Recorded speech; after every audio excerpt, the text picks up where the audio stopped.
skeptical about the current situation, but I would say that the necessity of the third-party role within any implementation of an agreement is crucial, whether it is on Jerusalem.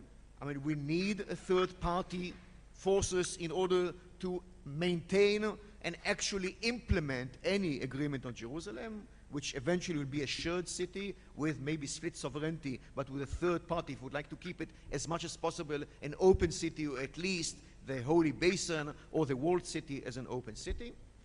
I'm sure that we'll need also forces in order to safeguard Israel as a kind of a tripwire forces along the Jordan Valley, as well as monitoring, etc., forces as we see with the MFO in Sinai. And the MFO in Sinai post-79 agreement is a good example of third party which is doing its job under the radar. Now, regarding the open question that Ephraim raised, as some know, I graduated University of London. I did my PhD about this period on Jordan, on the period between 46 and 51.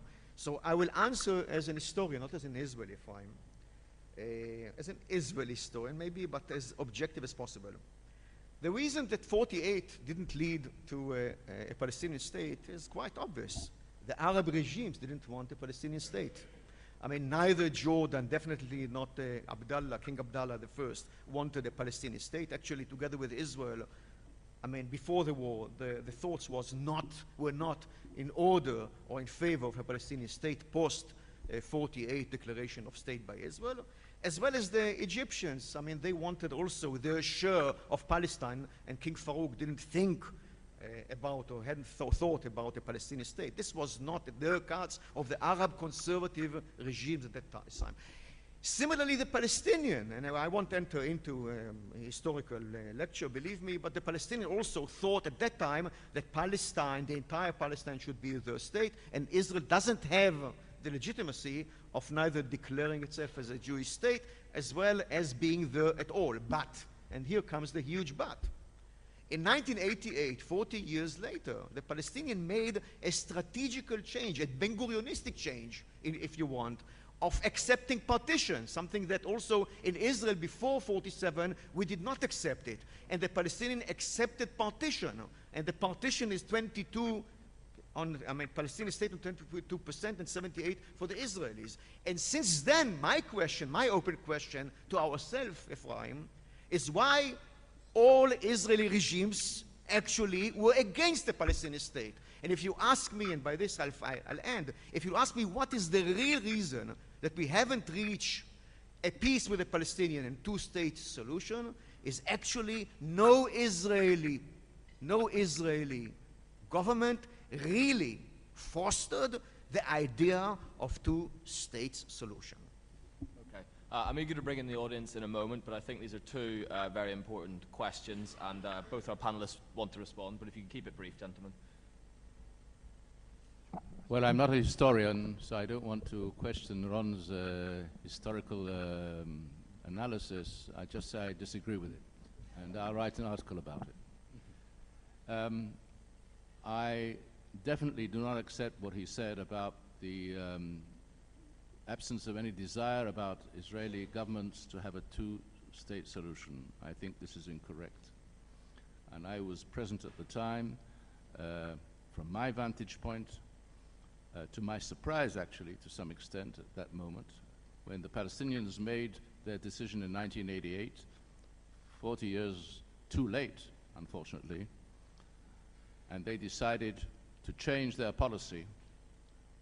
By the way, not just because they had a change of heart, but because situations on the ground were changing, and they realized that if they didn't change their policy, they wouldn't not only be in a position of not having the whole of Palestine, they would have been in danger of having nothing of Palestine, because things were developing on the ground.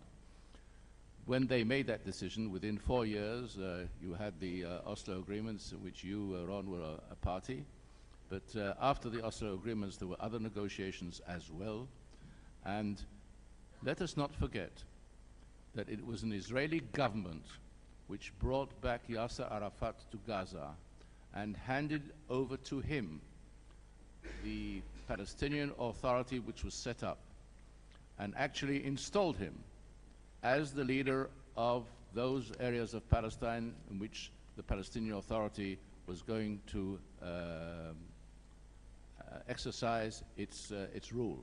Admittedly, not full rule, not sovereign rule, but the act of bringing back an arch enemy who had fought Israel tooth and nail and who denied our right to exist, we brought him back. We enabled the Palestinians to set up their organization and their authority. And from that point on, to say that we were opposed to a two-state solution, I think this is not an historical comment. Maybe it's a policy comment of yours, Ron, but not a historical comment. If I must say, the real two states. Real, two states, you know, yes. We brought him back, 60% state, we were in We favor. brought him back, Ron. No other state in the world has brought back an enemy under such circumstances. But to be a leader of an autonomy, not of a state. We brought him back. We brought him back. Don't forget it. Okay, well, let me intervene there and move on to the next, speaker. Unity government and international forces. Yeah. I'm defining myself as an optimistic realist. So when it concerns my optimistic, that means that I have a vision. There is a place where I want to get. But when it concerns the implementation of this vision, I have to take into account the situation on the ground, reality.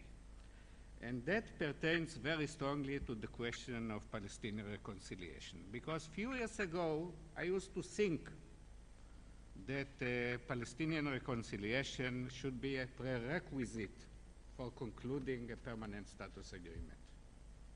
Because certainly when you check it theoretically, it makes much sense. If you have a broader consensus among the Palestinians, then maybe it will be more difficult to conclude the agreement.